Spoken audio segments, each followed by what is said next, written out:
ప్రతి 2 సంవత్సరాలకు మన తెలంగాణలో ఘనంగా నిర్వహించే మేడారం జాతరకు వెళ్తున్నాము. ఒకవేళ మీరు కూడా ఈ జాతరకు వెళ్తున్నట్టయితే ఈ వీడియో లాస్ట్ దాకా చూసేయండి.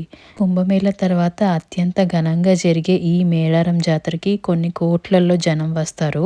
మేము ఎర్లీ మార్నింగే స్టార్ట్ అయిపోయాం కాబట్టి బై 7:30 మేము మేడారం రీచ్ అయిపోయాము. వచ్చిన భక్తులు ఈ జంపన్న వాగులో పుణ్యస్నానం చేసి దర్శనానికి బయలుదేరుతారు. ఇక్కడ హాట్ వాటర్ కూడా 50 రూపీస్ పర్ బకెట్ అమ్ముతున్నారు. ఈ జంపన్న వాగు దగ్గరే ఓన్ వెహికల్స్లో వచ్చే వాళ్ళకి పార్కింగ్ కూడా అవైలబుల్ ఉంది. ఇక్కడ నుంచి టెంపుల్ ఒక 700 మీటర్స్ ఉంటుంది. బై వాక్ వెళ్ళొచ్చు. ఆర్ఎల్స్ మీరు నడవలేరు అనుకుంటే ఆటో త్రూ కూడా వెళ్ళొచ్చు.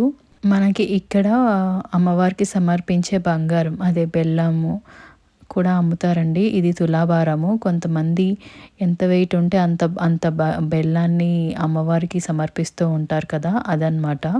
ఈ జాతర మెయిన్గా 4 డేస్ జరుగుతుంది ఈ ఇయర్లో, అంటే 2026లో. జాన్ 28 నుంచి 31 వరకు జరుగుతుంది. 28 రోజు సారలమ్మని తీసుకొస్తారు. 29 రోజు సమ్మక్కని తీసుకొస్తారు. 30th రోజు అమ్మవార్ల దర్శనం అందరు భక్తులకి కల్పిస్తారు.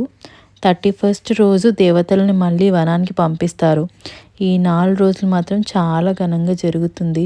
ఆసియాలోనే అతిపెద్ద జాతర. మన తెలుగు రాష్ట్రాలే కాకుండా మహారాష్ట్ర, ఛత్తీస్గఢ్ నుంచి కూడా ఇక్కడ చాలామంది భక్తులు వస్తారు. ఈ టెంట్స్ అనేవి రెంట్కి ఇస్తారండి అక్కడ. సో టెంట్ సైజుని బట్టి డిఫరెంట్ ప్రైజింగ్ ఉంటుంది.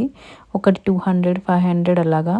తర్వాత మేము చిలకలగుట్ట వెళ్ళాము. ఇక్కడ ఒక గుండం నుంచి కంటిన్యూస్గా ఫ్రెష్ వాటర్ వస్తాయండి. వాటర్ మాత్రం చాలా ఫ్రెష్గా ఉంటున్నాయి. ఇయర్లో 365 డేస్ ఈ వాటర్ ఇలా వస్తూనే ఉంటుందంట. ఇక్కడ చుట్టుపక్కల ఉండే వాళ్ళు కూడా ఇక్కడ నుంచి ఆ ఫ్రెష్ వాటర్ తీసుకెళ్తారు. వాళ్ళు అవే తాగుతారంట. ఇక్కడ మాత్రం చాలా ప్రశాంతంగా అనిపించింది.